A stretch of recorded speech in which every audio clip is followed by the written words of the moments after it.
Good day mga pa-Jaffers! Welcome back to our YouTube channel.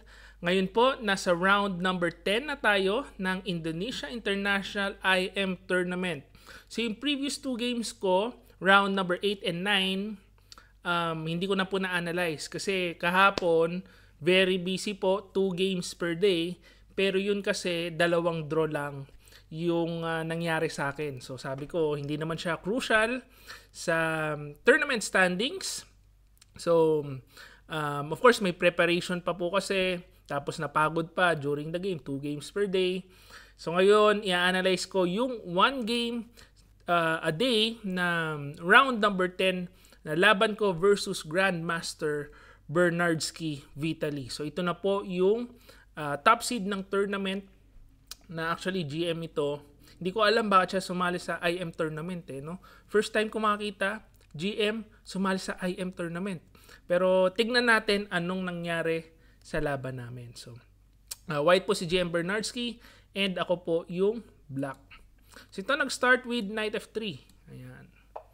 And dito pa lang po sa first move, medyo na-surprise na ako kasi expected ko ang tira niya is E4. Sabi ko, naku, nag-prepare itong kalabang ko. Pero, nandiyan na yan. So, Knight F6. And then C4, C5. Ayan. And Knight C3, G6, E4, Knight C6, D4. Na-transpose sa Sicilian Maroczy-Bind setup. Ayan. Yan na Maroczy-Bind setup. Actually, napakalakas po niyang setup na yan laban sa Sicilian Accelerated Dragon. Pero, on the other hand, marami naman akong experience dyan. Si GM Bernardsky, hindi naman masyado. So, dito, Bishop E2, pinasok namin ay yung mainline ng Accelerated Dragon. Ayan. So, Queen D2, A5, A4. At dito, kumpiyansa na ako. Kasi alam ko na po yung engine evaluation dito eh. Ang engine evaluation dito, parang equal lang ito. Medyo slight advantage for white, pero mas madali pong laruin for black. And actually, nalaro ko na po ito kay Super Grandmaster Wang Hao. Nakatabla ko dito, so medyo kumpiyansa na ako. Sabi ko, okay. No? Ang main line dito, pagka nag-castling siya, Queen A5, ganyan. Tapos ka-capture, and then Rook E1. So may mga counterplay tayo sa center. Ito may atake sa E4, may atake sa Knight. Equal position lang. Ayan, so ibalik po natin. So dito nag-isip siya ng 30 minutes and yun, medyo nakumpiyansahan ako doon. Medyo ginanahan tayo. Nag-H4. No? Grabe. Parang hindi po yan yung normal na idea. Panlaban sa accelerated. Sabi ko, H5 lang tayo.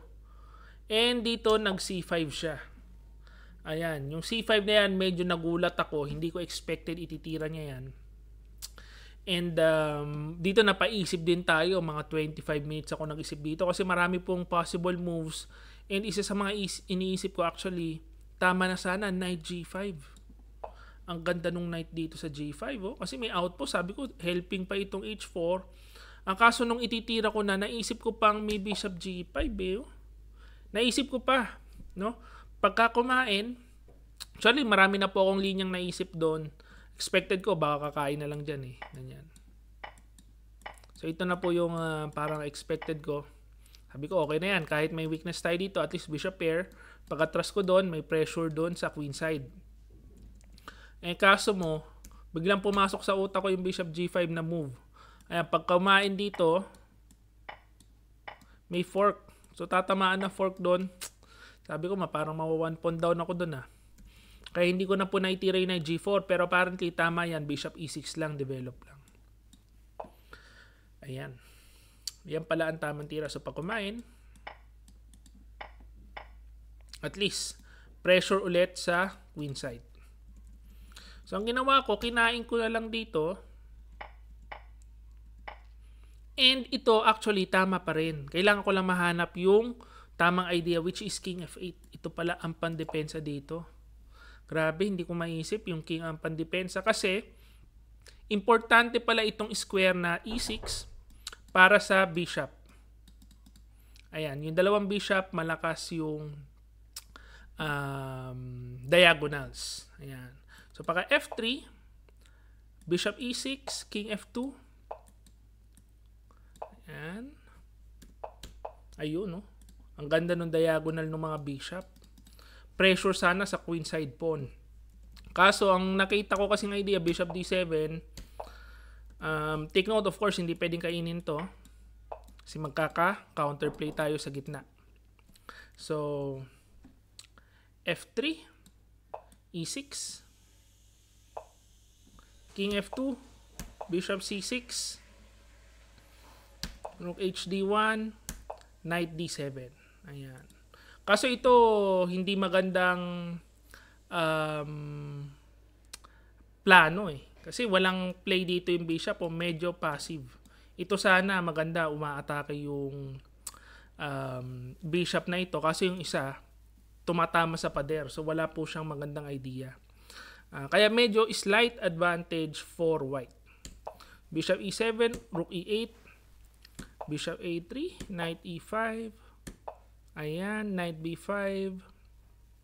Rook D8. So nag-ano lang to, medyo positional play na palagi siyang merong slight advantage kasi meron po akong overextended pawn, medyo weak yung A4 na pawn. So rook A5, knight D6, bishop D4, king F1, knight B6, and then G3. So ito na po yung critical position. At dito dapat ang ginawa ko, sabi ng engine, F5. Actually naisip ko na po yan, kaso nag-decide ako magkunat na lang eh. No? Naisip ko na to, pre-pressurein ko itong E4 pawn para pag halimbawa kumain, meron akong talon ng mga knight. Yan no. Kaso nagkunat eh. King G7. Dito na po nagsimula ang problema natin. So rook C2, bishop E5. Although very solid naman yung posisyon natin, pero marami pong problema, no. So rook D2, knight C8. Ayun. Makita niyo yung bishop natin, no? Tsaka knight. Kontrolado lahat ng mga square. Very solid, kaso medyo passive. Ayun naman ang problema. So, bishop C5, E5. Okay. Very solid ang posisyon. Bishop D8. Bumalik siya. Actually, dito baka maganda. Bishop E7 na lang eh. Mas okay pa nangyari itong ganitong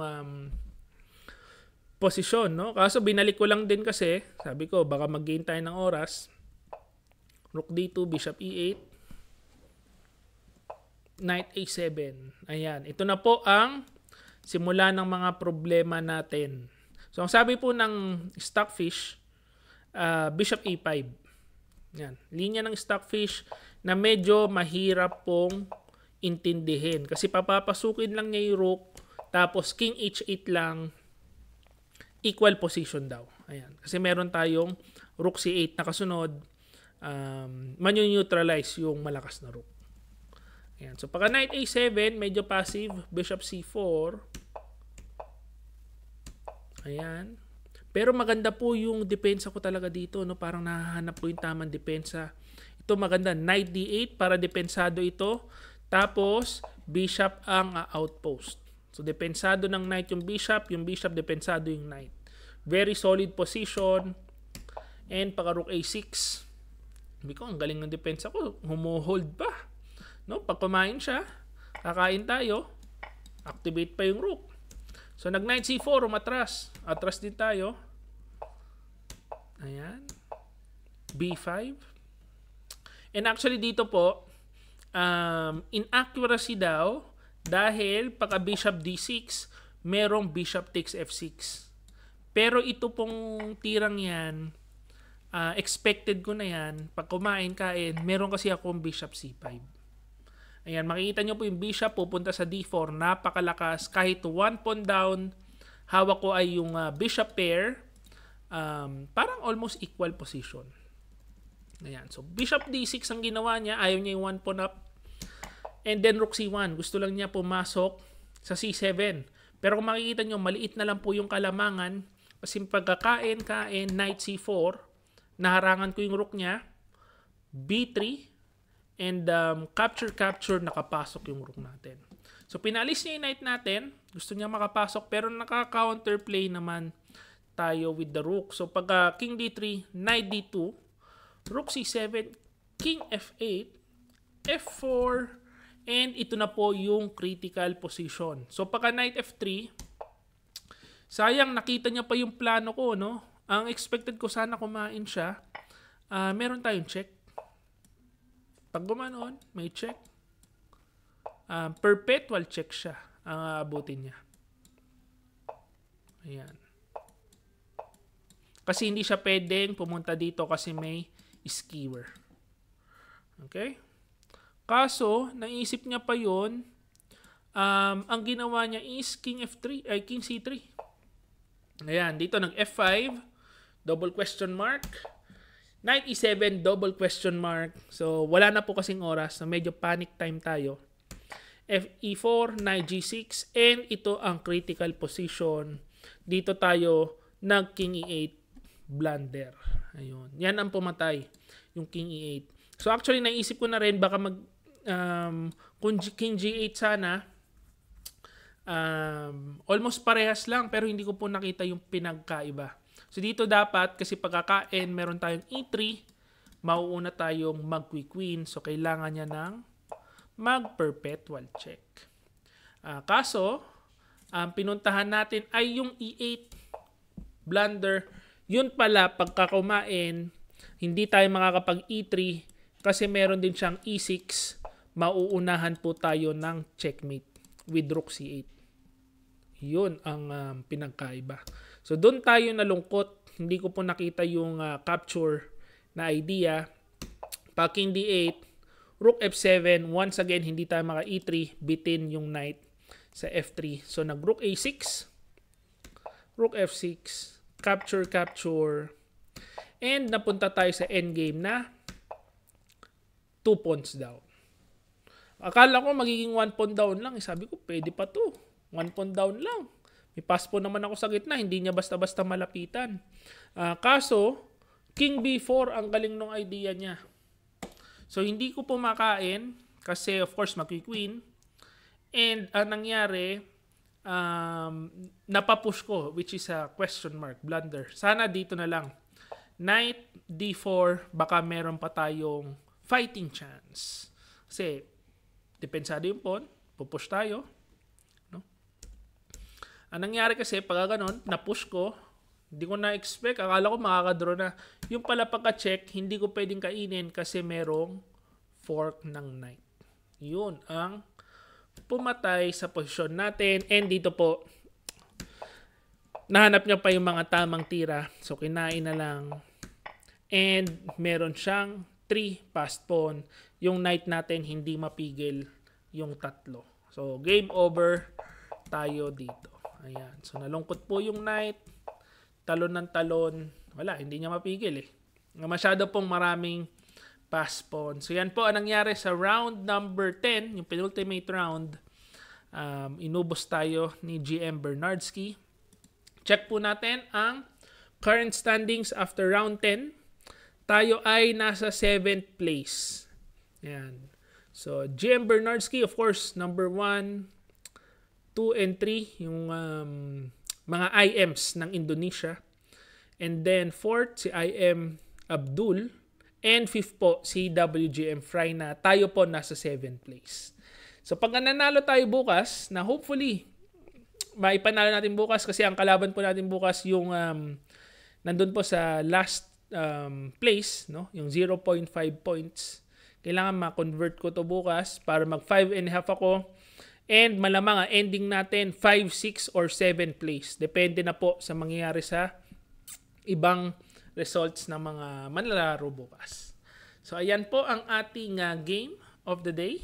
And hopefully na-enjoy nyo po itong aking analysis. Kung na-enjoy nyo, please like this video and subscribe to our YouTube channel. This is International Master Jem Garcia. See you again next video. Bye-bye.